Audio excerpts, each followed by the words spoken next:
our next speaker, she probably doesn't remember, but she actually had a long chat to me about my child herding dog and gave me very good advice. Is that right, Gabrielle? No, she can't remember. There you are. So, Gabrielle is an Australian veterinary specialist in animal behaviour. After many years in general veterinary practice, Gabrielle completed a 3-year residency at the Behaviour Referral Service in the veterinary school at Purdue University, the USA. For the last 7 years, she has worked at Good Pet Behaviour in Melbourne, helping owners like me solve their pets' behaviour problems.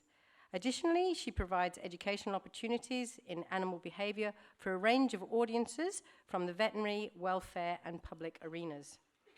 She loves the hands-on time she spends working with owners, addressing behavioural and mental health issues, and is continually inspired by the many ways in which pets and owners can share and enrich each other's lives. Will you please put your hands together for Gabrielle Carter?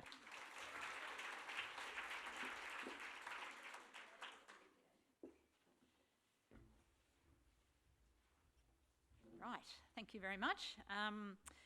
I'll have to talk to you and make sure that we had some good success on that one. Thank you for having me here today. It's great to be able to talk to such a dedicated audience. I'm very inspired by the fact that this conference has emerged. I think there's been some significant changes in our ethical considerations and practical outcomes for animals over the last decade or so, and this is evidence of that sort of change. This sort of change also, I think, underlies a greater consideration of behavioural welfare for our animals. And out of that, we've got vets and shelters starting to take an interest in low-stress handling. So over the last couple of years, I've been devising and delivering seminars on low-stress handling, and that's really what I'm going to talk about today. I guess why do we do this? Well, our aim is to really, at a very basic level, teach handlers and carers how to develop positive associations with handling and interactions. And we do this at 2 levels. One, we try and develop a theoretical understanding, but also we're trying to give people some practical hands-on experience as well. The outcomes that we're looking for here are really just better experiences for carers and for the animals. We're trying to reduce undesirable behaviours in our animals. We know that most of the behaviour problems that we see are based in fear and anxiety. So probably 95% of the cases I see are based in anxiety. So by reducing that, we're going to reduce undesirable behaviours. Probably also want to try and reduce the undesirable behaviours of some people, so that's handy as well. And as an added benefit, we're probably, we are going to reduce injury rates with our handlers and carers. And I think that these outcomes are actually achievable over a wide range of contexts. So it's relevant for vet clinics, for shelters, for foster carers and rescue groups, as well as veterinary and nursing students. And I'd also add to that list animal officers, working out in the field with animal councils and what have you. So these programs that we run go from anything from a few hours to a few days. So I can't sort of run through a whole program with you today, but what I thought I'd do is try and highlight some of the important areas that we cover and give you some examples of the type of material that you would see in those different areas. So generally there's about 5 units that we present. The first one's on understanding fear, anxiety and aggression. And this really forms the framework on which the other material is built. It sort of provides a basis that makes sense of some of the recommendations and changes that we might be making, and also allows handlers to work out their own strategies for handling distressed animals. The second unit looks at how to create a calm and friendly environment. And I think this is really, really important because I think it's just as efficacious in reducing stress as is changing the way that we actually handle the animals. So environmental changes are massive. And I think that was shown in the talks that we just had this morning. Simply, increasing the space for a cat, doubling that space, can really reduce stress and disease. We'll also talk about effective communication, how to tell what an animal is trying to communicate to you, and also how to respond appropriately using our body language. I think building trust is a really important way to reduce stress. And to build trust, we have to be able to respond appropriately to what the animals are feeling and what they're trying to tell us. The fourth unit looks at appropriate handling and equipment. So this is a more hands-on sort of section. We'll look at lots of video footage in this area and actually do some things like the Dr. Sophia Yin towel wraps for cats. And finally, we'll look at the use of medications in the management of distressed animals. Obviously, that sort of section is probably more relevant to the veterinary staff, but I think it's something that's worthy for everyone to sort of know about when to use and how to use it appropriately. So let's launch in and have a look at some of these units and some of the material we might cover there. For handlers and for animals, this is what I see as the main problem. It's fear and anxiety. And these are big problems because they represent poor welfare, but also because when an animal is fearful or anxious, they're going to resort to flight or fight, okay? And that means we're going to see animals showing escape behaviours and animals showing aggression. And obviously these are undesirable for vet clinics, for shelters, and also for anyone caring or looking after these animals. There are a few other options that animals can use if they're feeling anxious or fearful. One of them is to freeze, and we'll see that a lot. Sometimes we see it in cats. We'll see it with these whippets and greyhounds. The vets love them because they get on the table or stand in the consult room and they just stand there. They're absolutely frozen and don't move, so it's easier to handle. But these animals are actually quite uncomfortable, stressed and anxious. The other thing that we'll see is what we call displacement behaviours. So if you're feeling a bit stressed, a little bit anxious, not quite sure what to do, a bit like me up here now going, how is this, is it all right? You start doing things like this, like scratching your arm, okay? Now my arm is not itchy. It doesn't actually help me to scratch my arm, but it's like I need to do something. I'm feeling really stressed. And animals will show these displacement behaviours as well. Common ones that we'll see in dogs are licking your lips, yawning. I guarantee you can go to any shelter, any vet clinic, and you will see dogs yawning and licking their lips. Cats also have their displacement behaviours. Cats are pretty good at turning around and having a bit of a lick at themselves. And also scratching. We'll see scratching in both cats and dogs. Very common when I go to vet clinics, see a cat wander around the consult room and then it just goes, yeah, I'm a little bit stressed, I'll just have a bit of a scratch. The importance of these behaviours is that they tell you that the animal's feeling uncomfortable. So if you can take action then to get them out of that situation, you're probably going to prevent an escalation to escape or aggression. Okay, so they're going, well, let's try these coping mechanisms, and if they're not working, then we're going to have to try some other options, and that's when you might start seeing aggression. The other really important reason that we want to avoid fear is because of this phenomenon called fear learning. And basically what this means is when you're really stressed, really anxious, you've got lots of adrenaline racing around your brain, and the memories that you form because of that tend to be very strong and very enduring. Okay, so this is quite a normal and adaptive form of learning. So if I put my hand in a fire and I get burnt, I want that to be one time and enduring learning. Okay, I don't want to have to put my hand in the fire 6 times to actually realise that that's a silly thing to do.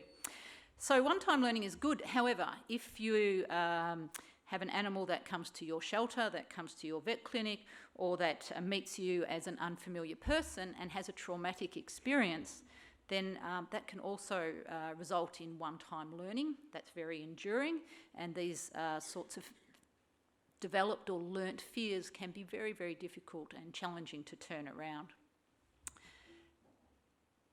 So if we're going to try and reduce fear and anxiety, in our animals, we have to understand what fear is and what anxiety is.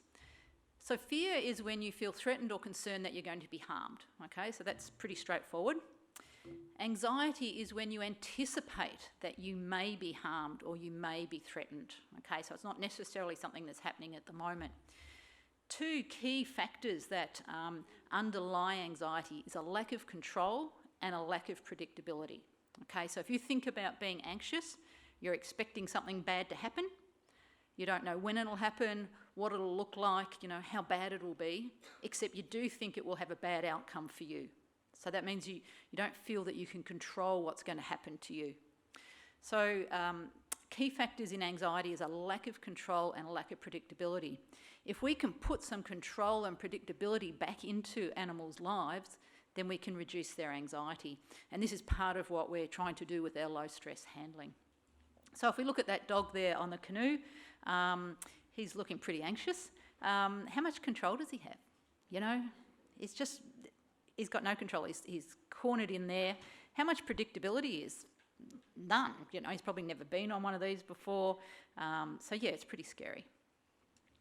So the big message that I really like people to be able to take home is that anxiety is based on things being uncontrollable and unpredictable. So we really want to try and address these issues. So if we look at what happens, and I'm going to give you some vet clinic pictures here, how much control does that cat have?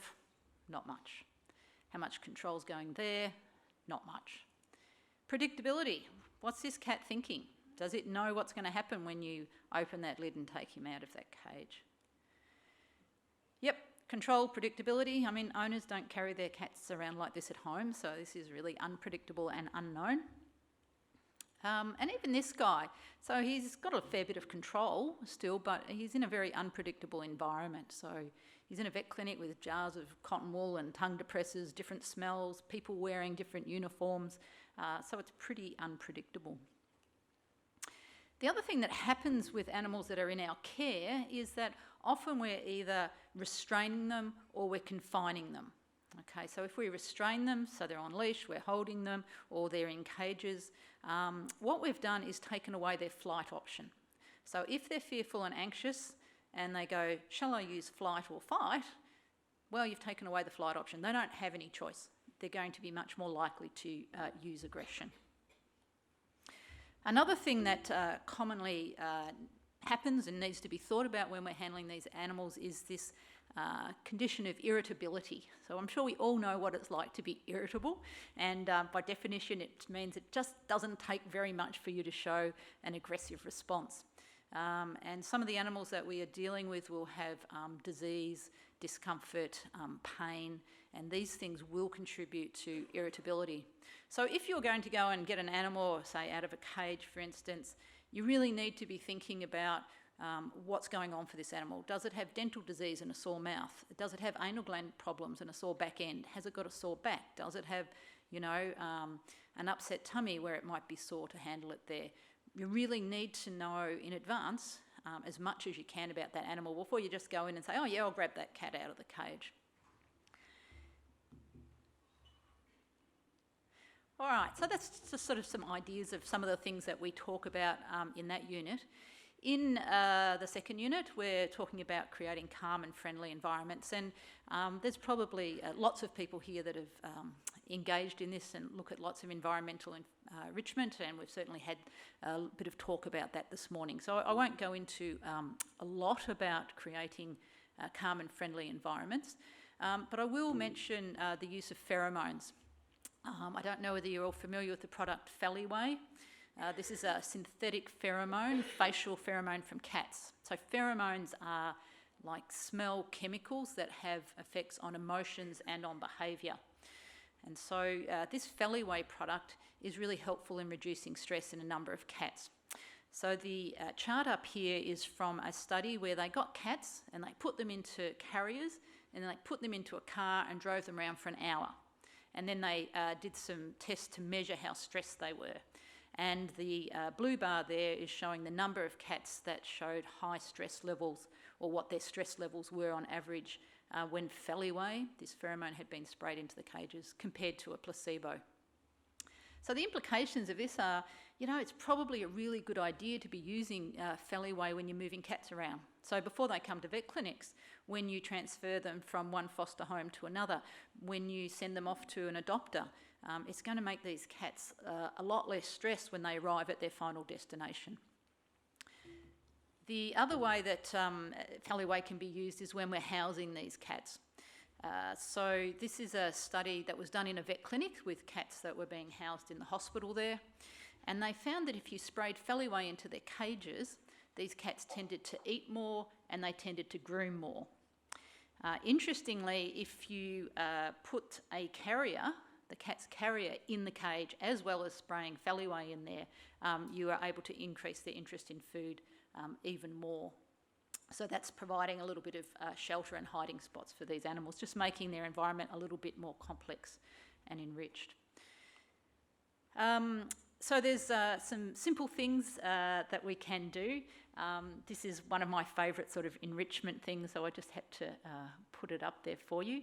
I think it's going to play. No? Oh yes, there we go.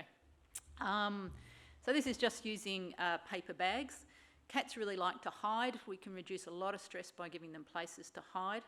I like paper bags because you just throw them out at the end of the day, or if they get soiled or when the cat moves on. Now this cat's probably not hiding, he's probably playing, but nonetheless, that's great. He's got a little bit more of environmental enrichment. I'm going to show you one of those displacement behaviours here as well. So you'll see in a moment another cat comes up and does a little bit of scratching on the scratch pole, sort of going, hey, this is a marking behaviour, this is mine. And this guy goes, hang on, I'm going to claim this for myself. And that was a little bit stressful, so I'm just going to give myself a quick lick. So that was just a small sign that that cat was, it was a bit of a stressful interaction. And yep, now I'll go back and play with my paper bag. You can do really, really small things that can make the environment much more appealing to animals. So if we look at the dog here in the top picture, he's looking pretty uncomfortable, pretty unsure. He's looking a little bit more relaxed down in the bottom picture. And what's the difference? Yep, all we've done is put a towel on that table so that it's no longer a slippery surface. The dog has a little bit more traction. So what does that mean? If a dog's got more traction, it means they've got greater control, okay, over what's happening. So there's lots of small things we can do. There's also big things that we can do, and they do make big differences.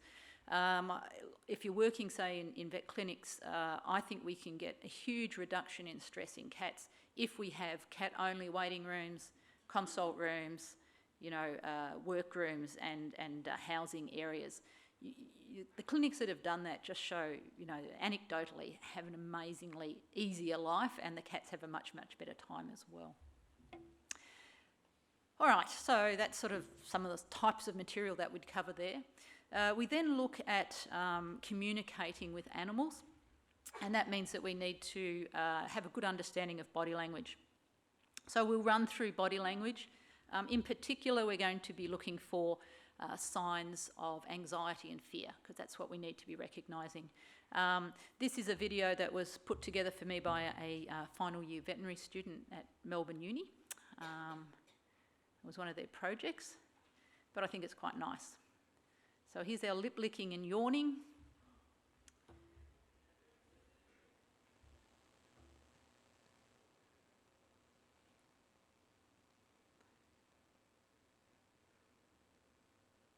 Now this one's, it's probably not the best bit of video, but if you look closely, you'll see that this dog doesn't like being patted on the head, and just about now we're going to see a bit of blinking. Okay, just that blinking of the eyes. Frowning, we're going to see when there's muscle tension. So when the muscles in the face are tense, you can see that around the mouth here. Sometimes you'll see it up here on the forehead. So you can see it around the back of the mouth there. Humping. Humping's one of those displacement behaviours. So when you've had some sort of interaction or something that's just like, oh, that was a bit uncomfortable, I'm not sure what to do, often dogs will start humping. And they will hump other dogs, and they will hump people as well. Licking can be a sign that I'm feeling a little bit stressed. Dogs in particular can lick any sort of item. They can lick the floor, they may lick furniture, they may lick people excessively as well. Panting's an obvious one that I'm sure you've all seen. You know, there's no reason for this dog to start panting. It's just standing in a kennel area. It's not hot, hasn't been exercising. Shake off. Shake off says whatever went before was stressful. Okay. And I'm sure we've all seen this food refusal before. Yeah, just too stressed. The brain actually says you cannot eat when you're really stressed. And yes, I'm sure we've all seen these guys as well. Okay. It's just going, I'm not doing anything. I'm just too worried to do anything at all. So we also, of course, talk about cats. So we have a bit of a look at the body language of cats. We sort of break down the body language into different features, and we do this for dogs as well, but we get people to look at their tails. So the nice upright tail like that is a cat that's saying, yep, I'm friendly and I want to interact. Really easy, great sign in cats, and when the tail's hanging down, like this standing cat here, that's not so friendly, it's very aggressive or assertive. Note also he's got his ears turned out to the side. That's something that we'll see when cats are becoming aggressive as well. Our black and white guy, his tail is tucked, so he's feeling pretty uncomfortable. And we'll notice that black and white cat's ears are right back, flat back against his head. That's a big sign of fear. Okay. So we can look at the ears, and look, you know, this is my basic thing about ears with cats is, you know, when they're here like this, they're sort of at rest. You know, when they're interested, they come forward, you know, and they're really alert. When they get angry, they go to the sides, okay? And when they get scared, they go down and they go right back. So looking at cat's ears can tell you a hell of a lot about what's going on emotionally for that cat, and perhaps how safe you are as well. When you can't see their ears, like this guy, it's extremely fearful. The other thing you'll notice with this guy is the pupils. The black part of the eye is really dilated and big, and that's what we're going to see in cats that are very, very fearful. So simply looking at their pupils can give you an idea of what's going to happen when you take these cats out of the cages.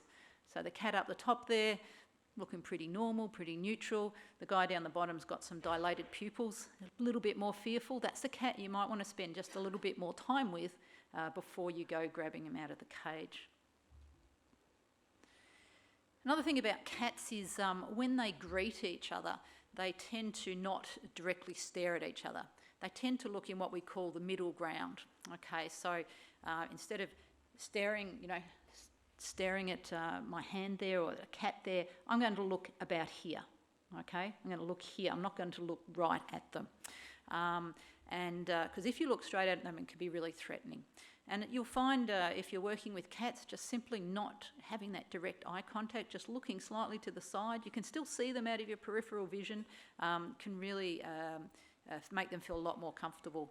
The other thing that sometimes people do is blink. So they do this slow blinking with their eyes while they're looking at the cat, and for many cats that will also diffuse that potential threat of staring. It's also worth having a look at the whiskers. Okay, so the thing about cats is they can't see right in front of their nose, okay? It's the way they're designed. Now that's pretty hard for a cat when they want to kill a mouse and get that nice kill bite in there directly. So what they've got is these whiskers that form a bit of a cone, right, in front of them. And these whiskers are, excuse me, have lots and lots of nerves in them. So they're very, very sensitive. And they actually feel in front of them. They get this three-dimensional picture through their whiskers. So when the whiskers are forward like that, it means they're ready to interact with, in some way with whatever's in front of them. So that might be, yep, I'm going to pounce on something like this cat looks like he's going to do, or it might be I'm about to swipe you or have a bite at you. The other thing I like to talk about with cats is why they purr. It's an interesting question. We're not really sure why, but what we've done is had a look at the situations or contexts in which they do purr. And we're most likely to see purring from kittens when they're suckling from their mums. Well, also the mums at this time tend to be purring as well. We think it's a sort of like, you know, hey, it's okay. It's like baby smiling at you saying, yeah, I'm all okay. And mum going, yeah, it's all good. You know, nothing threatening, nothing bad's happening. We'll also see it in females when they're courting and trying to attract a tom, because often cats, particularly if they live out in territories, maintain very solitary lifestyles, and they'll fight if they cross paths. So that's a bit difficult when it comes to the mating season, and you have to give a whole lot of really strong messages that I'm not going to hurt you. And so one of those things that you can do is to purr. We also see it in cats when they're in pain, and we'll also see it in cats, you know, like in the vet clinic on the consult table. Now, you can't tell me that any cat is going to be really happy about being in that situation. It's like, well, there might be a few weird people out there that are happy when they go to the dentist, but most of us, it's not going to be our happy place. So what we think's going on there is what we call an appeasement behaviour. It's a behaviour that's saying, hey, I don't want any trouble, let's be friends, you know, let's just get along in this situation. So it tends to suggest that they might be feeling a little bit uncomfortable, or like there might be potential threat, or they're trying to say, hey, you don't need to worry, I'm not going to hurt you. So it's I think probably quite a nice sort of behaviour. All right, the fourth sort of unit that we go through is appropriate handling and equipment. We use quite a bit of video footage in this unit. A lot of that comes from Dr. Sophia Yin's DVDs, which are a great resource. We do run through some of her cat toweling techniques, or cat wrap techniques, and we actually do some hands-on work with that. So we use stuffed toy cats, and all the participants get one of those and a towel, and we get to go through the video step by step in learning some different towel wrap techniques for cats. And the idea here is that we're not saying that this is the way that you're going to handle every cat, but for some cats it'll be nice. So some of these towel wrap techniques will cover their head up, and lots of cats likes to hide. Not all cats, but some of them do. Other towel wrap techniques will keep their head out so that they can look around, and some cats will feel more comfortable that way. So we're not we're trying to give people options, because what we find is that people go, well, this is how you hold a cat, this is how you hold a dog. And when that's not working, they just keep doing the same thing because they don't have any other options. So we're trying to put more tools in their toolkit so that they can think about, okay, that's not going well, let's stop, let's stand back and think about how we could do it a different way. The idea with handling is that we're trying to increase the amount of control that these animals feel they have. And the main way we're going to do that is by decreasing restraint. Okay. The other thing that we're trying to increase is predictability. And so we do that by, one, building a little bit of time to trust. Okay, so that means that if you open the door to a cage and a cat's sitting there, and you reach in and go towards it and it backs off, you can back off as well. Okay, you just go, oh, I saw that you were a bit worried about that. Okay, I'll back off. You know, that's what we'd do to people. You know, if I came up to someone here and I was in their space, their personal space, you'd see them go, oh, I'm being a bit uncomfortable. I'd say, oh, sorry, I'll back off. Sorry, I didn't mean to do that. Take a little bit more time. You know what we tend to do with animals when we see they're scared? We go, oh, it's okay, I'm not going to hurt you. And we keep going towards them. So I think, spending a little bit of time and responding to their body language and saying, oh yeah, I can read what you're trying to tell me and I will respond appropriately, just gets them going, oh, okay, you don't want to hurt me, okay, let's work together on this. And the other one is to do nice, slow, smooth, predictable movement. So you need to be sort of confident and just slow so the animal knows, okay, I know what you're going to do. I guess the biggest question that people raise when we talk about some of these techniques is, I don't have the time to do this, you know.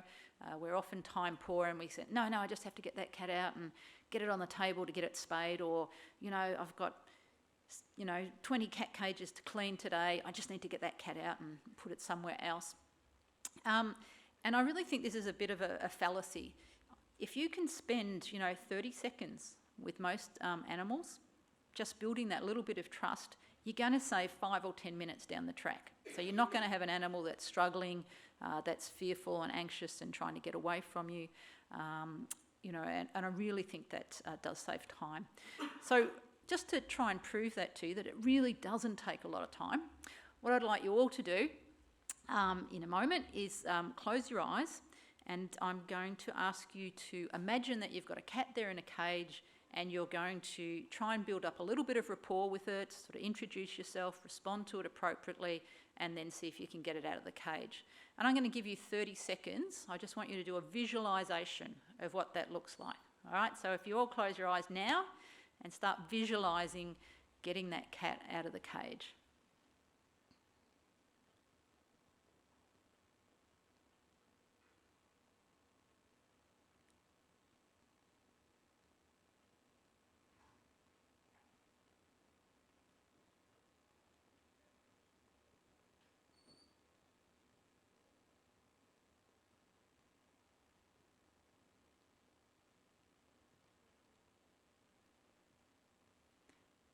Okay, that's 30 seconds.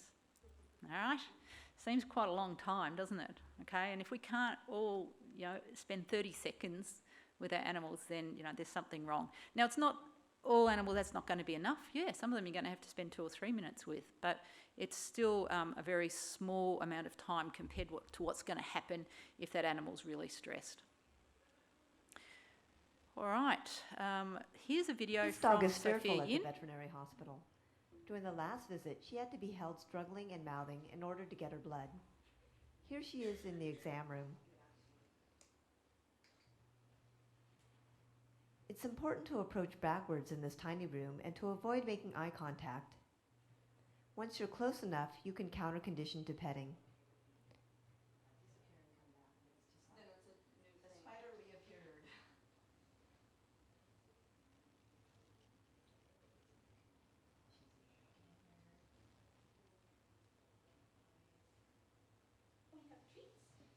This is how she acts if she's greeted head-on.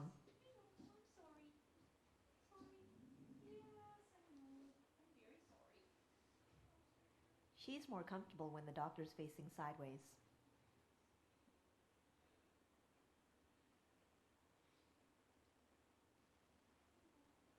Remember to stop petting before you run out of treats.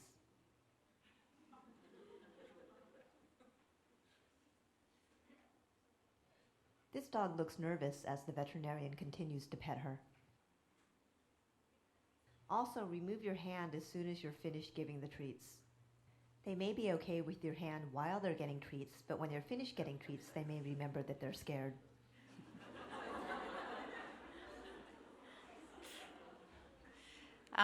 Sophia Yin has some great resources. This is a terrific book, and there's a whole heap of videos that are really helpful as well. We also talk about ways to change behaviour, so to behaviour modification techniques, things like counter-conditioning, systematic desensitisation, response substitution. So we give some theoretical and practical knowledge on how to implement these ways to change animal behaviour. We also talk about using different techniques for individual animals, so you really need to individualise your approach. Cats should not automatically be scruffed. Rather, scruffing should be used on a case-by-case basis. This cat immediately becomes aggressive when this technician scruffs her.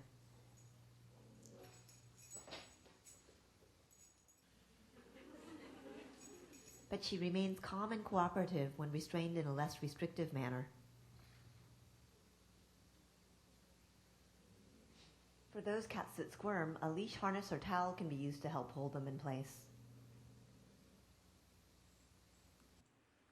And this is one as an example of stitch removal in a vet clinic.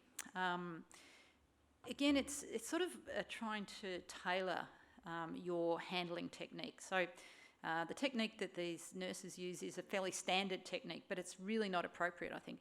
Start off really well, building a little bit of rapport with the animal, very little restraint, which is great. Cat doesn't look like it's going to be a problem, so we shouldn't be worried too much about it. So really, I don't think there was necessity to have this amount of restraint, okay? Now that's just because that's how people have been taught. And what we're trying to do is say, actually, there's other ways that you could do this. So, for example, you could just hold that cat's front legs up and take the stitches out that way. The other one is about this head shaking business. I think sometimes a distraction is okay, but you've got to watch what you're doing. So there's two ways. I really like having a person here to demonstrate this on, but I'll have to do it to myself, so you'll all get a good laugh. If you wanted to distract me while I was having an injection, you could go, which I don't find very pleasant, or you could go, hey, you okay? And I go, oh yeah, that's okay. So I'm not against doing some sort of distraction, but it has to be pleasant for the animal, okay? Not trying to add extra stress to it. We talk a little bit about equipment, something like this calming cap. For some animals, I think this just decreases the sensory input, that there's just not so much going on for them. They can see through this, but it's more like looking through an opaque window, and that can be helpful for some animals.